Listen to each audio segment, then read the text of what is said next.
Bien, quiero invertir los últimos minutos que nos quedan en este servicio para entregarles la palabra de Dios.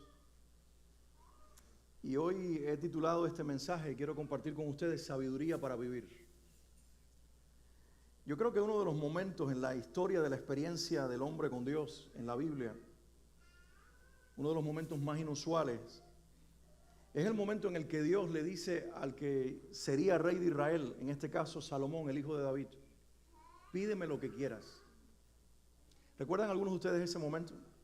Digo que es inusual porque al menos yo no lo recuerdo y quizás ustedes tal vez tengan otro texto de la Biblia o experiencia en la Biblia de alguna persona con Dios donde el Señor le haya hecho una petición similar, pero como esta quizás no la encontramos. Fue un momento inusual porque en primer lugar Dios le está dando la oportunidad a Salomón de pedir algo que normalmente no le pide al ser humano, pero es inusual también por la manera en la que él responde, ¿recuerdan? Porque Salomón tenía la oportunidad como rey que estaba iniciando en sus funciones reales, tenía la oportunidad de decir, dame poder. Dame el poder sobre el pueblo que voy a reinar, dame poder sobre las naciones vecinas, dame influencia, una palabra muy de moda en esta generación, dame el poder de influenciar a mi pueblo con mi reinado, pero también a las naciones que están alrededor mío y hasta lo último de la tierra. Podía haber pedido riquezas. Es como el que frotó la lámpara, Aladino, y sale el genio y le dice, te doy la oportunidad de pedirme 3 deseos. Y podía haber pedido poder, influencia, riqueza, pero no pidió ninguna de estas. Él dijo, solo te pido sabiduría para reinar, porque ¿quién soy yo para reinar a un pueblo tan grande? ¿Recuerdan la historia?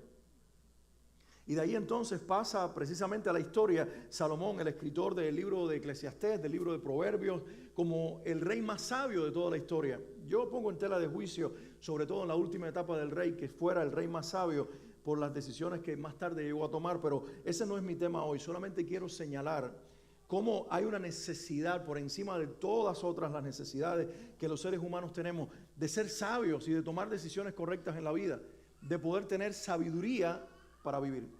Ahora, yo quiero pedirles que ustedes abran en su Biblia el libro de Santiago, la carta de Santiago. Santiago es el hermano del Señor, uno de los escritores del Nuevo Testamento, líder de la iglesia en los primeros momentos de la historia del cristianismo en Jerusalén. Y él escribe una carta. Y quiero invitarles al capítulo 1 porque en los primeros versículos de este pasaje, en los versículos, del 2 hasta el 11, encontramos también una forma inusual de hablar de la sabiduría y de presentarnos una forma inusual para nosotros poder vivir la sabiduría. Y si ustedes tienen allí su Biblia abierta en Santiago, capítulo 1, quiero que desde el 2 hasta el 11 lo leamos. Yo lo voy a leer en alta voz como de costumbre, ustedes siguen con la vista. Y vamos a ver qué Dios nos quiere decir en este día con esta palabra del Señor. Dice la Biblia, hermanos míos, tened por sumo gozo cuando os halléis en diversas pruebas. No le pierdas de vista lo que está hablando aquí. Y recuerden que voy a hablar de sabiduría. Alguien diga conmigo, sabiduría. Pero comienza el texto diciendo, hermanos míos, tened por sumo gozo cuando os halléis en diversas pruebas, sabiendo que la prueba de vuestra fe produce paciencia.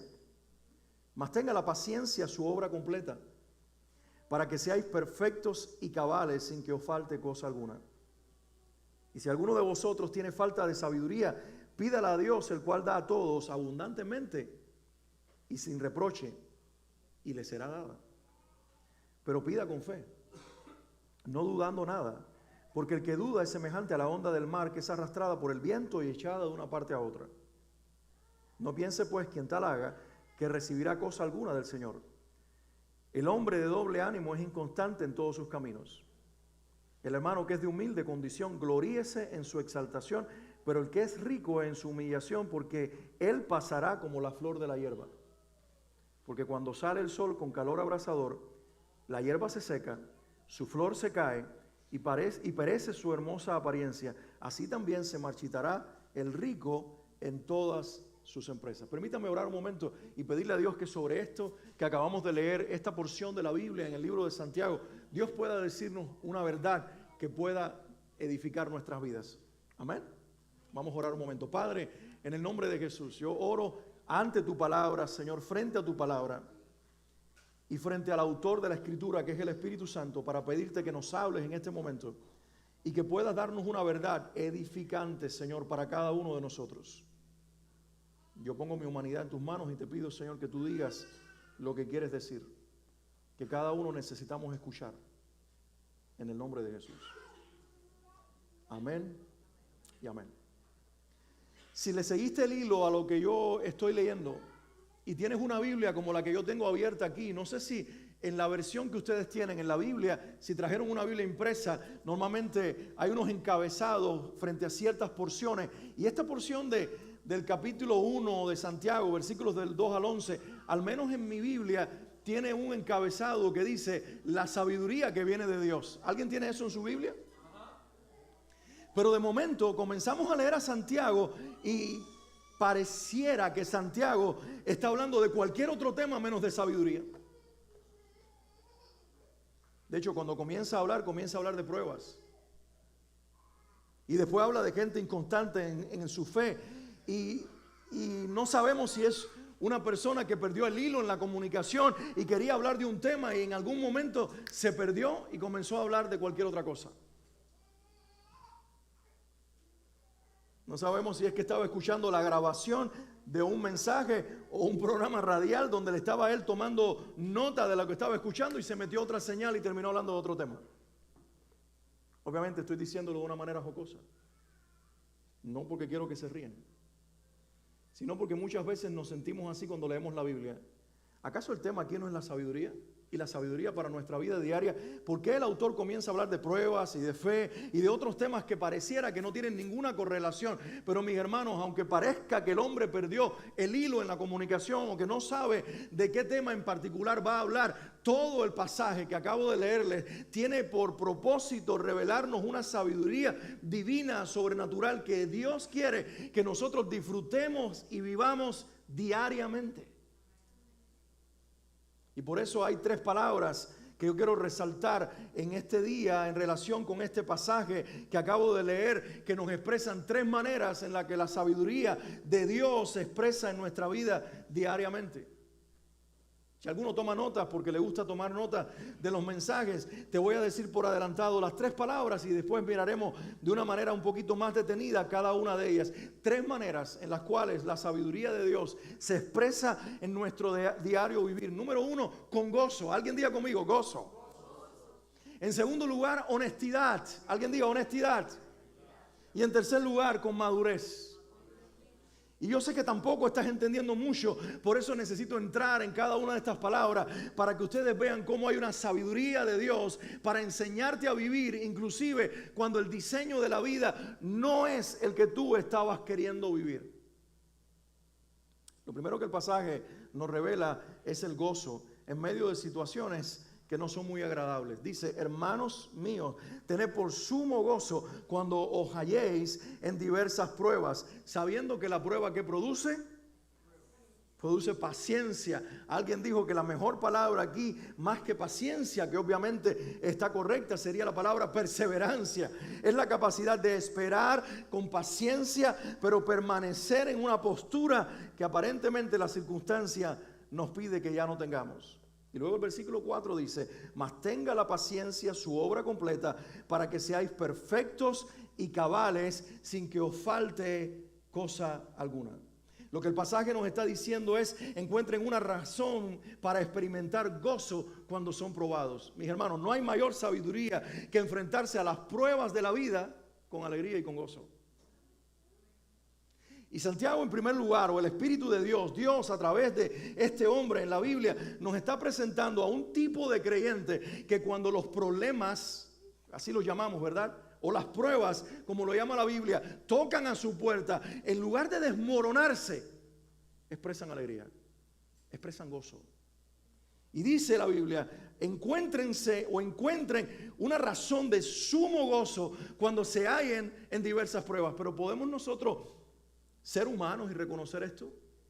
¿Es natural frente a un problema o una prueba en la vida responder con gozo? ¿No? Frente al problema reímos.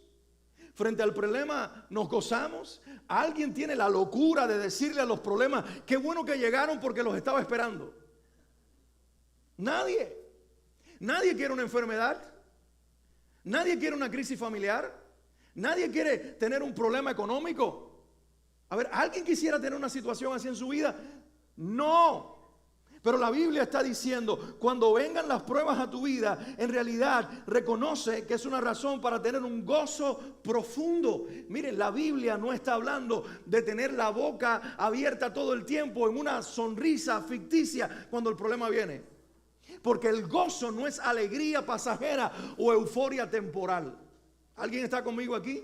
El gozo es una experiencia interior que aunque no estés riendo por fuera, adentro tienes paz. No, pero estás hablando de gozo. Es que el gozo de Dios muchas veces es paz.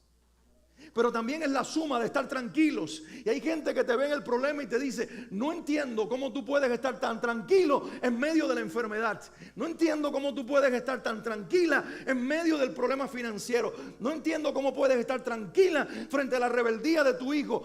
Es que yo tampoco lo entiendo, pero alguien lo está produciendo. Por lo tanto, cuando hablamos de sabiduría para vivir, no estamos hablando y en relación al gozo como una respuesta a la prueba, como una evidencia o una expresión de sabiduría. No estamos diciendo que los sabios son personas que aprenden a funcionar así, sino que en el reino de Dios los sabios son personas que simplemente dejan que Dios revele su carácter por medio de nosotros. Lo que estoy diciendo es que la sabiduría para vivir en el reino no es nuestra, es de Dios. Y que este gozo presentado por Santiago aquí como una expresión de una vida que se vive con sabiduría, de una vida diaria que se vive sabiamente, no lo estamos produciendo nosotros, porque nosotros podemos producir alegría. Pero para nosotros producir alegría tenemos que generar momentos agradables que nos permitan estar alegres y llenarnos de esa euforia temporal. Pero el gozo, dice la Biblia, que es un fruto del Espíritu Santo, es algo que produce Dios, que viene de arriba, y cuando lo de arriba o el de arriba viene a vivir en nosotros, lo puede generar cuando no hay razones para que suceda.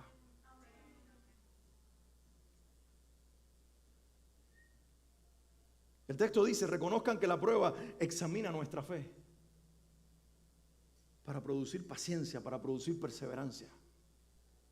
Por eso a veces las pruebas en la vida de los creyentes no duran un tiempito y duran más de lo esperado. Y tú quisieras que Dios la levantara y no se van, porque en realidad Dios está entrenándote en el camino de la perseverancia. Y muchas veces los que han caminado en una prueba a largo plazo, al final, han crecido tanto en esa experiencia que ya tú los ves tranquilos, en paz, seguros. Y todo eso que ellos demuestran no es porque son personas mejores que otras, sino porque Dios en el proceso se ha podido manifestar más.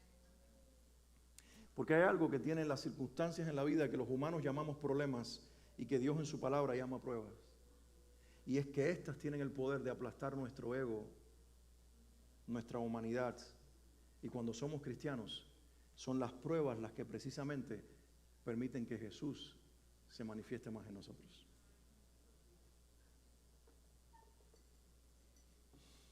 Ahora, yo les dije que había una segunda palabra, ¿la recuerdan?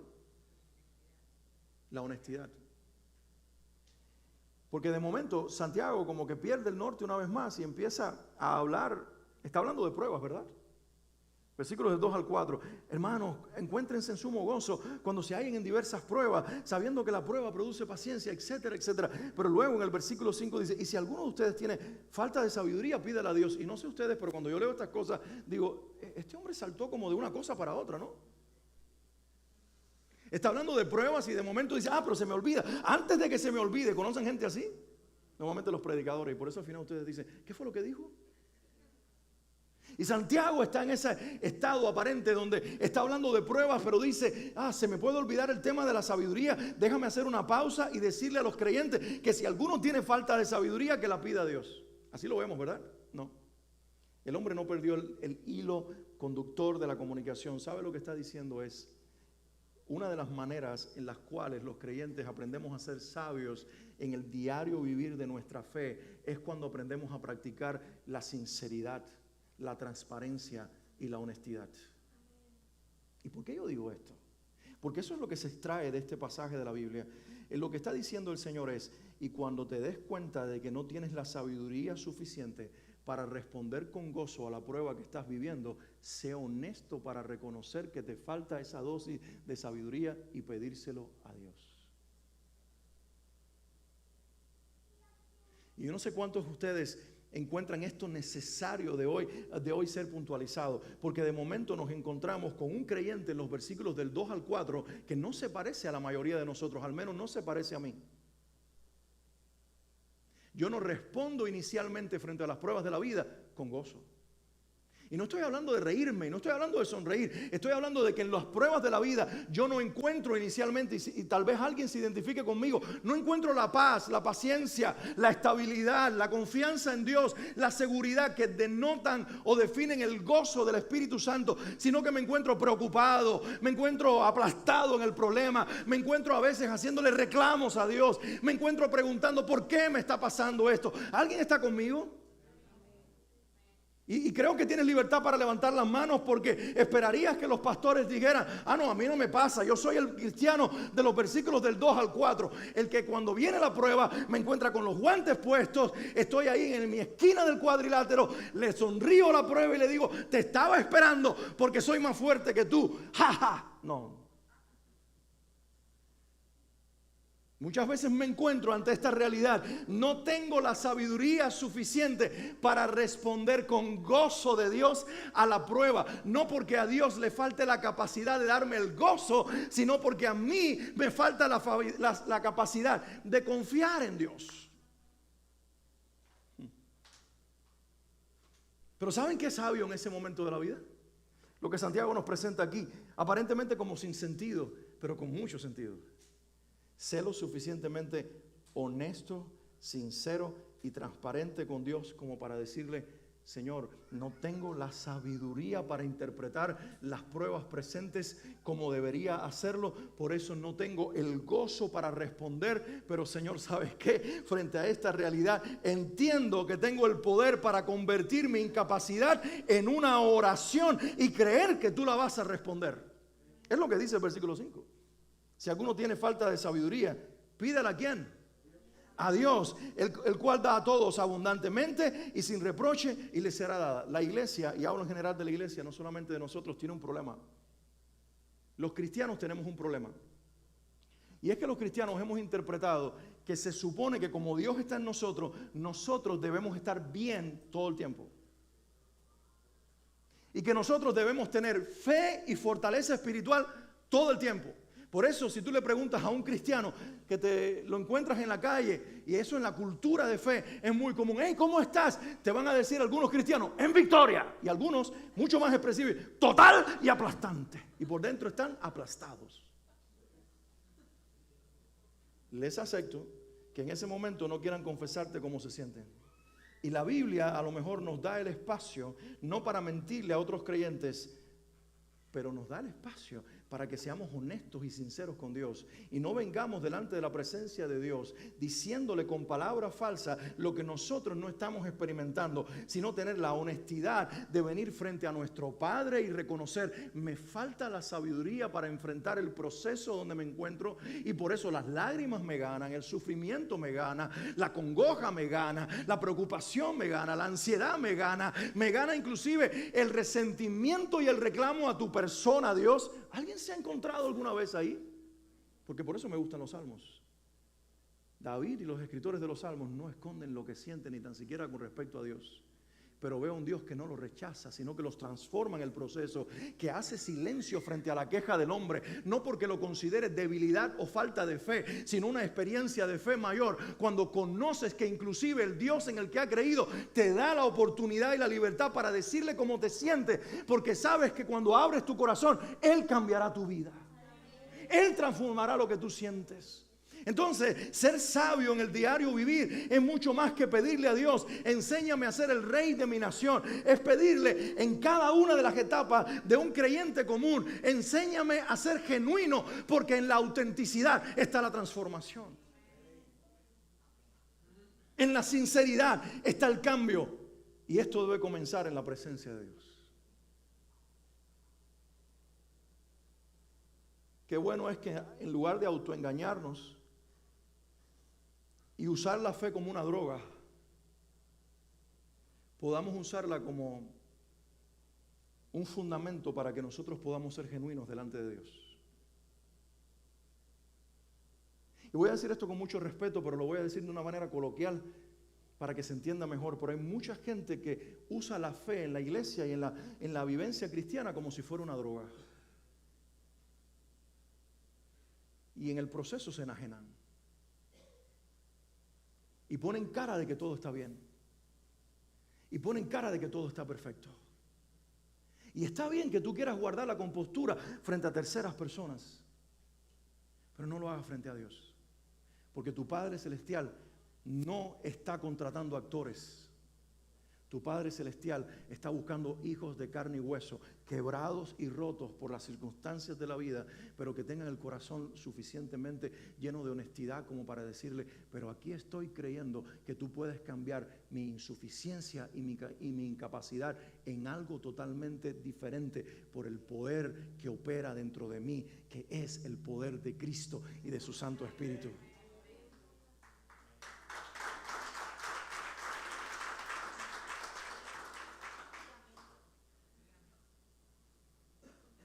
Entonces lo primero que nos expresa este pasaje es gozo. Cuando te encuentras en la prueba, responde con alegría, con el gozo sobrenatural.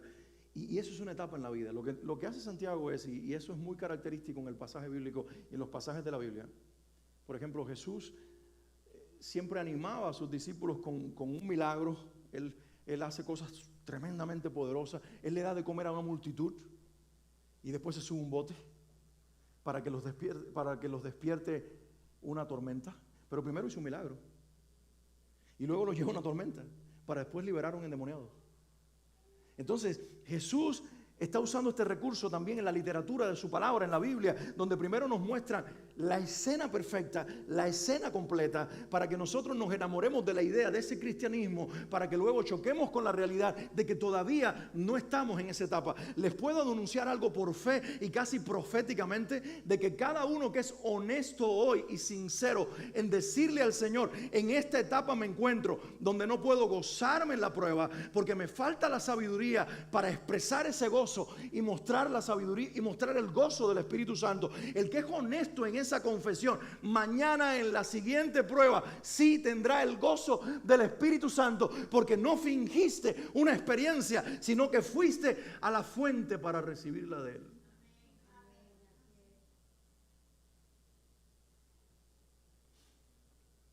Y les dije que había una tercera palabra, una manera extra de expresar nuestra fe y nuestra sabiduría en la vida. Esa sabiduría que viene de Dios, y es la palabra madurez. Versículos del 9 al 11. ¿De qué manera Santiago propone la madurez? Hace un contraste entre ricos y pobres. Y se los leo un momentito. Dice, el hermano que es de humilde condición. Y esto aquí en realidad es un recurso literario. Cuando habla de humilde condición, no habla de alguien que es humilde, que no es orgulloso, que tiene una actitud humilde. No, está hablando en el contexto, por eso hace el contraste después con los ricos. Está hablando de personas pobres que económicamente no tienen riquezas. Y dice, el hermano, hablando de gente en la iglesia, de gente de fe, el que es pobre, que se gloríe en su exaltación. Y luego dice el versículo 10, pero el que es rico en su humillación, porque él pasará como la flor de la hierba. Y alguien dijo, y me gusta lo que esta persona dijo, me encanta la iglesia de Santiago, dijo este escritor contemporáneo, me encanta la iglesia que Santiago revela aquí, porque no es una iglesia de solamente pobres o de solamente ricos, es una iglesia de ricos y pobres. Porque no sé quién se inventó que la iglesia debería ser de culturas, de colores y de condiciones, cuando la iglesia debe ser de todos los que han abrazado la fe en Jesucristo. Y Santiago nos propone una iglesia donde conviven el rico y el pobre, y ninguno se resiente por su condición, sino que cada uno encuentra la forma en la cual puede vivir su fe más allá de su economía. Y el primer consejo es para los pobres. Y dice el versículo 9 que acabé de leer, el hermano que es de humilde condición, que se gloríe en su exaltación. Y no está diciendo, porque puede ser que alguien lea aquí y diga, bueno, pero pareciera que hay una sentencia de que si eres pobre, pobre te quedarás toda la vida. Hay algunos que se pelean con esa idea, ¿verdad? No, pero Santiago está diciendo, si ahora mismo no estás en un momento económicamente que sea el mejor y te consideras una persona pobre, no comiences a mirar el hueco en tu bolsillo por donde se escapan las monedas, sino comienza a encontrar una forma en la cual Dios se exalta en ti. Porque eso es lo que dice el pasaje. El que es de humilde condición, gloríese en su exaltación. Recuerda, estamos hablando de sabiduría para vivir. Y ahora te está hablando a ti, que a lo mejor durante la semana, si es que nosotros podemos llamarnos de este lado del mundo y en este país pobres, depende de con qué te compares o con quién te compares. Si te comparas a lo mejor con otras personas que viven en otro zip code al tuyo, tal vez seas pobre. Pero si te comparas con otras personas que viven en otro hemisferio al tuyo y al mío, posiblemente seamos ricos. Cuando nos enteramos de que hay gente que vive con menos de $1 al mes, todos los que estamos aquí somos ricos. Y a lo mejor debiéramos ir al versículo 10 y saltarnos el 9. Pero voy a suponer que algunos de ustedes lloró esta semana su pobreza.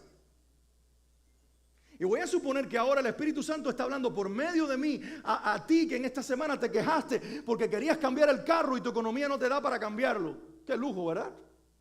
Pero para ti es pobreza. Que a lo mejor quieres unos centímetros de más en la casa en la que vives porque sientes que es demasiado pequeña, aunque tienes un techo. Pero Dios entiende ese estado en el que te encuentras y te hace una propuesta en el día de hoy y te dice, en lugar de lamentar tu condición, que la llamas pobre, encuentra una forma de encontrar la gloria de la exaltación de Cristo en tu vida. Lo que está diciendo es, en lugar de mirar tu economía, mira quién vive dentro de ti y déjalo exaltarse a través de tu debilidad humana. Tú no necesitas dinero para que Cristo venga a vivir dentro de ti. ¿Sabe? Cuando una persona importante va a venir a un lugar, yo recuerdo hace muchos años alguien que quería, estaba en la ciudad de Miami, era alguien importante en el mundo de la música cristiana, estaba llamando a iglesias y por equivocación llamó la nuestra. Hizo algunas preguntas y cuando se las contestamos, dijo gracias y se terminó la conversación. Porque obviamente estaba buscando un lugar con un tamaño determinado y con una economía para poder entonces dar su presentación y quizás un auto con ciertas características y hoteles con ciertas estrellas y una serie de cosas. Pero Jesús, a quien yo sirvo, no pide la marca de tu carro, no pide cuánto le vas a pagar de ofrenda, no pregunta cuáles son los metros cuadrados del edificio de la iglesia. Él está buscando un corazón y una casa donde vivir y no le importa tu economía, le importa tu fe y que tú le abras el espacio de tu vida para Él venir a hacer de tu corazón el palacio donde resida su Espíritu Santo. Y si los creyentes pudiéramos evolucionar espiritualmente y progresar espiritualmente, de entrar en una realidad desde esta realidad natural, donde nuestra economía no determine el gozo y la exaltación de nuestra fe, sino la presencia del que vive en nosotros, sería diferente. Hubiera menos queja en la iglesia. Y yo insisto, porque todos los días yo miro la realidad en la cual nosotros vivimos, siendo que yo nací en una Cuba pobre, empobrecida y requete empobrecida, que muchas veces cuando abría la llave para bañarme no salía nada y tenía que poner otra vasija con agua. ¿Alguien conoce esa situación? Donde no había agua caliente, donde no había otras cosas. Y cuando yo todos los días me baño con agua caliente, tengo aire acondicionado en mi carro, como carne todos los días, tengo bendición, tengo un techo, yo no puedo llamarme pobre. Pero respeto si tú te consideras pobre. Y si ese es el caso y te estás lamentando, hoy el Señor me dijo que te dijera a través de su palabra en esta carta de Santiago que encuentres una razón para encontrar tu exaltación personal en Cristo Jesús.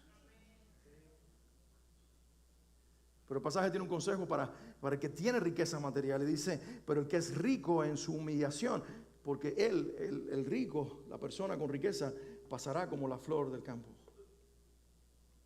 Cuando somos ricos, debemos encontrar nuestra humillación en Cristo. ¿Sabes lo que dice la Biblia en Filipenses 2, del 5 al 11? Dice estas palabras: haya en ustedes el sentir que habitó primero en Cristo, el cual, siendo en forma de Dios, escuchen esto, no estimó el ser igual a Dios como cosa que aferrarse. La mayor riqueza del universo, ser Dios, uno con Dios. No, Él no se aferró al ser igual a Dios como algo que Él no podía soltar, sino que se despojó a sí mismo, tomando forma de siervo, hecho semejante a los hombres. Y estando, por si fuera poco, ya había dejado la gloria del cielo y la grandeza de ser uno con el Padre, dice, y dejando, dice, la gloria de Dios, se hizo siervo y se hizo semejante a los hombres. Y además dice, humillándose hasta lo sumo, hasta la muerte de cruz. Y eso fuera tremendo si ahí la Biblia terminara en ese momento hablando de eso. Pero luego dice la palabra del Señor, por lo cual, alguien diga conmigo, por lo cual, por esa razón, porque era grande y se hizo pequeño, porque tenía un trono y buscó un pesebre, porque era Dios y se hizo hombre. Por lo tanto, el Padre lo exaltó hasta lo sumo, para que en el nombre de Jesús las rodillas de los ángeles que están en el cielo, de los hombres que están en la tierra, de las almas que están debajo de la tierra, se doblen y confiesen: Jesucristo es el Señor, para gloria de Dios Padre. ¿Saben por qué el mundo, un día todos, queriéndolo o no queriendo, exaltarán a Cristo? Porque Él, siendo grande, se hizo pequeño. Y la Biblia dice ahora, si encuentras una razón para sentirte grande por tu economía, por tu posición, por tu sabiduría, toma todo eso como una razón para traer ese precio, ese premio, esa oportunidad, ese privilegio a los pies de aquel que se humilló por ti. Y ahora humíllate tú por Él, porque Dios exalta a los que se humillan.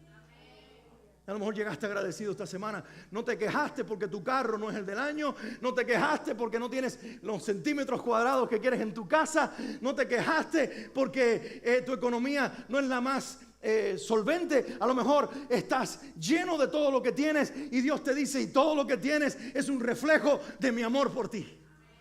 Ahora toma todo, tus títulos, tus oportunidades, tus victorias, tu conocimiento, tu grandeza, y toma todo eso y ponlo en un gran recipiente espiritual y tráelo frente a la presencia de Dios y conviértelo en una ofrenda de humillación a tu Salvador y Señor Jesucristo.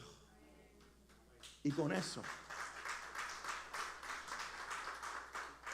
eso te vas a parecer a Él, porque Él lo hizo primero. Concluimos, hermanos. ¿Qué nos está enseñando la palabra de Dios? ¿Qué quiere Dios revelarnos a través de este pasaje de Santiago que nosotros estamos leyendo? Hay una verdad encerrada en cada uno de los versículos que se entrelazan unos con otros, que hablan de prueba, de sabiduría y de economía inclusive. Dios está presentando los procesos y las dinámicas de la vida, en la que cada uno como creyente nos vamos a encontrar. Frente a esos procesos de la vida nos podemos resentir, nos podemos enfermar, podemos menguar, podemos perder la fe, podemos darle la espalda a Dios, o por el contrario, frente a esos procesos y dinámicas de la vida podemos crecer, descubrir más a Dios y llenarnos más de Dios. Al final del día la decisión es de cada uno de nosotros. ¿Dónde nos vamos a encontrar? ¿Dónde nos vamos a encontrar mañana? Va a ser el producto de la decisión que tomes frente a la prueba que hoy estás viviendo o a la oportunidad que Dios te esté dando. ¿Dónde vas a estar mañana espiritualmente? Va a ser el producto de cuán honesta o sincera o sincero eres en abrir tu corazón y decirle a Dios: no quiero fingir lo que no tengo, no quiero fingir lo que no soy, pero quiero creer que tú puedes formar en mí ese hombre y esa mujer de fe que la Biblia dice que yo puedo ser. Y una vez que nosotros tengamos ese carácter honesto, sincero, para abrir nuestra vida delante de Dios, dejarnos transformar y entender que el proceso mejor de transformación son las pruebas en la vida. No necesariamente todos vivimos las mismas pruebas, pero la que Dios use para ti va a ser para tu crecimiento personal. Y que luego, al final, podamos interpretar cualquier etapa donde nos encontremos o cualquier realidad en la que vivamos para convertirlo en una razón para que Cristo sea exaltado, ya sea en nuestra pobreza o en nuestra riqueza, pero que la gloria de Cristo sea visible en nosotros, con una actitud para reconocer que no me quejo en la necesidad, pero tampoco me ignoro a Dios y lo olvido en la grandeza, sino que en cada momento me pongo ante Él humillado, reconociendo que lo uno y lo otro vienen de su mano, y que yo simplemente soy alguien que está en un proceso siendo transformado, no porque Dios quiere destruirme, sino porque Dios quiere lo mejor de mí. Yo quiero invitarte a que te pongas de pie un momentito.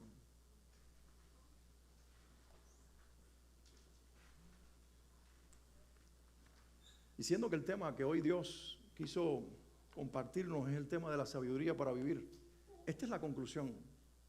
Nadie es sabio por cuenta propia. Dios es experto en producir sabiduría en cada uno que tiene la disposición de decirle: aquí estoy, Señor, conviérteme en un hombre y en una mujer sabia.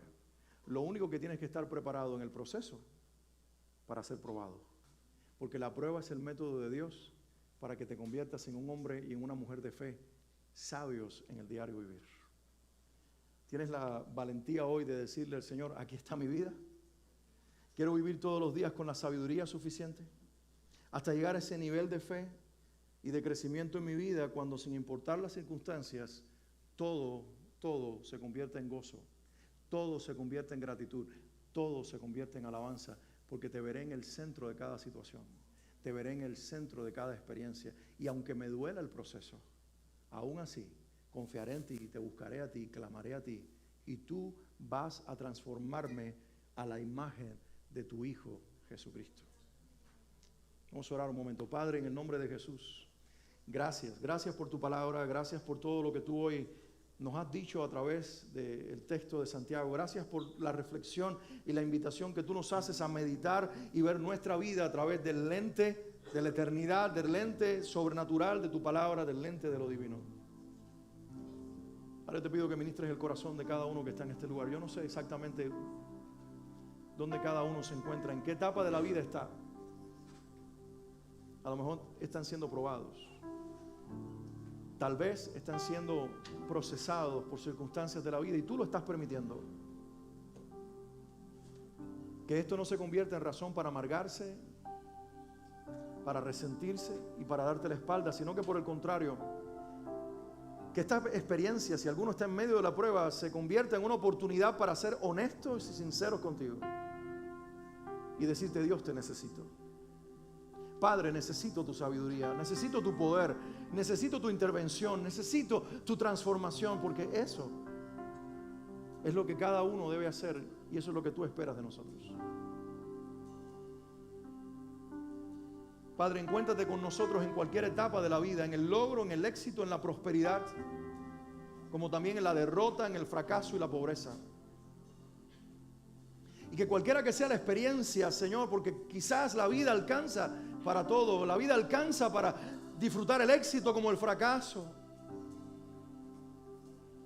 la riqueza como la pobreza, que en cada circunstancia encontremos una razón para ver a Cristo en medio de ese evento de nuestras vidas, y que en lugar de endurecer nuestro corazón, que es la actitud más necia que podamos nosotros tener, se enternezca nuestro corazón para ver que, sin importar la circunstancia, Jesús nos sostiene y su amor nos llena, y que podamos convertir, Señor, ese momento de nuestras vidas en una razón para darte gloria y para rendirte alabanza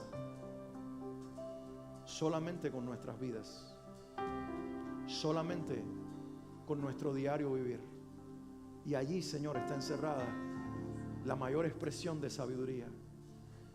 Vivir diariamente creyéndote, viéndote en todo y encontrando razones para exaltarte todos los días de nuestra vida. En el nombre de Jesús. Amén.